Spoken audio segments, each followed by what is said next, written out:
Bu avtomobil shunaqa darajada emotsionalniki, buni hamma ham boshqara olmaydi. Chunki faqatgina emotsiya uchun ishlab chiqarilgan orqa prividda bo'ladi bu.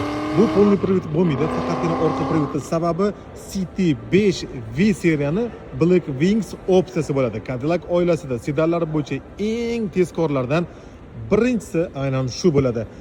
Xuddi V seriyaga o'xshagan vyxloplar sportivni o'rnatilgan bo'ladi, karbon detallar qo'yilgan bo'ladi va 3 tonnaga yaqin bo'lgan Cadillac V seriyaning motori 2 tonnaga yetib bormaydigan Cadillac CT5 Black Wingsga ham aynan shunday o'rnatilgan bo'ladi. Ya'ni Superchargerning 602 V8 668 atrofida ot kuchi bor, tasavvur qilasizmi?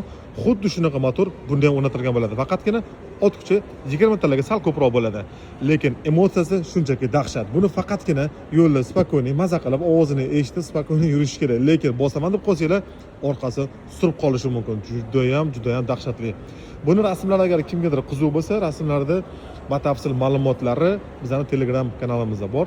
O'tib ko'rib olsanglar bo'ladi. Shunchaki dahshatli emotsionalniy avtomobil bu. Havola profilning yuqori qismida.